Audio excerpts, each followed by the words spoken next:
Fala galera, tudo bem com vocês? Questão de número 37 aí do vestibular UERJ 2020, primeiro exame de qualificação. Bora dar uma lida nela aí.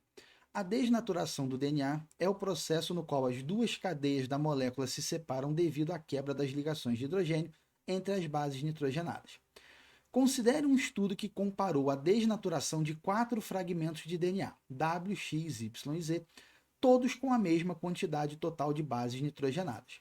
Observe na tabela o percentual de timina, tá? Timina presente em cada um. Fragmento de DNA e percentual de timina. O W, 10% de timina, o X, 20% de timina, o Y, 30% e o Z, 40% de timina. Para os 4 fragmentos, a desnaturação foi realizada mediante aquecimento sem alteração de pH e com mesma temperatura inicial. No processo de aquecimento, a maior quantidade de energia foi consumida na desnaturação do seguinte fragmento. Então, galera, ele quer saber, né, quem foi mais difícil de desnaturar.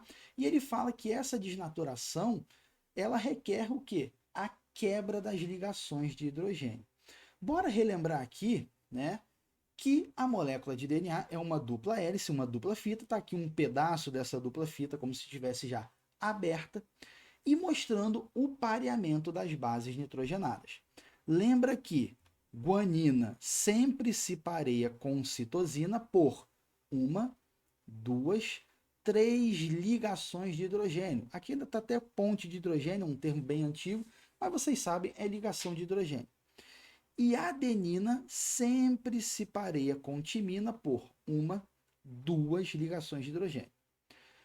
Ou seja, para eu romper uma interação guanina-citosina, eu tenho que romper três ligações de hidrogênio.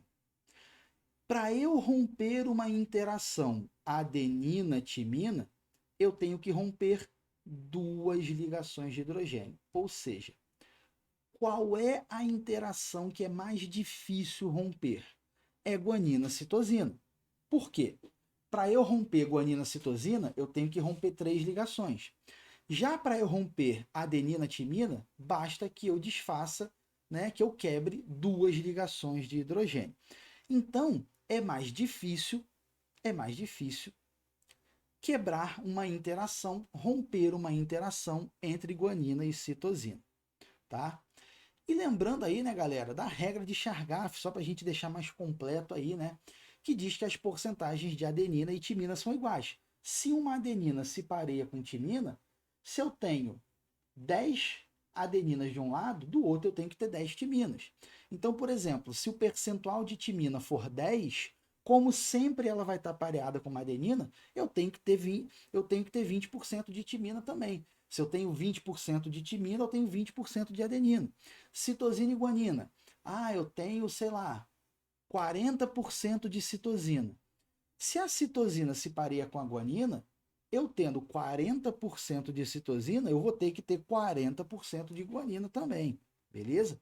Lembrando aí que a estrutura da molécula de DNA, né?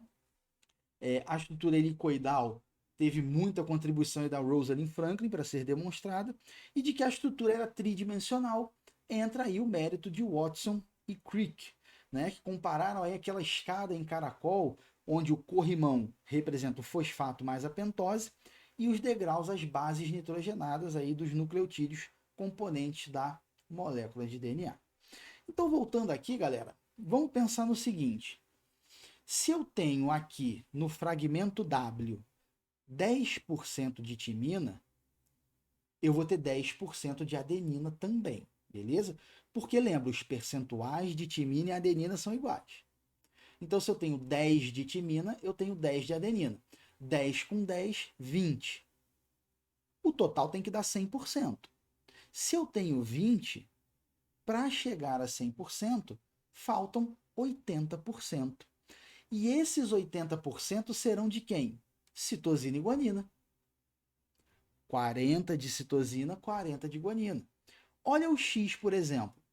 Se aqui eu tenho 20% de timina, eu tenho que ter 20% de adenina.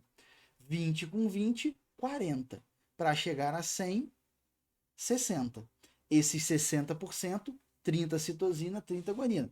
Então, repara que no W, nós chegamos à conclusão que 80% seria citosina com guanina. No X, 60%. No Y, pelo mesmo raciocínio, 30 de timina com 30 de adenina, 60. Restam 40% para citosina e guanina. O Z, 40% de timina, então vai ter que ser 40% de adenina, sobram 20% para citosina e guanina. Ou seja, lembra que é mais difícil romper a interação entre o que? Citosina e guanina. Logo, o fragmento mais difícil de desnaturar é aquele que tem mais citosina-guanina. E o que tem mais citosina-guanina, consequentemente, é aquele que tem menos adenina-timina. Então, se eu tenho 10% aqui de timina, totalizando 20% junto com a adenina, eu tenho 80% de citosina-guanina. Aqui eu tenho 60%, aqui eu vou ter 40% e aqui eu vou ter 20%. Então, o fragmento W é o mais difícil de se desnaturar, é o que vai requerer maior quantidade de energia, porque é o que tem menor percentual timina-adenina, timina-adenina, quase não saiu, consequentemente, é o que vai ter maior percentual de citosina-guanina, que é mais difícil de romper. Beleza, galera? Espero que tenha ficado tudo claro, espero que tenham entendido. Qualquer dúvida é só chamar. No mais, não deixe de se inscrever no canal. Um forte abraço.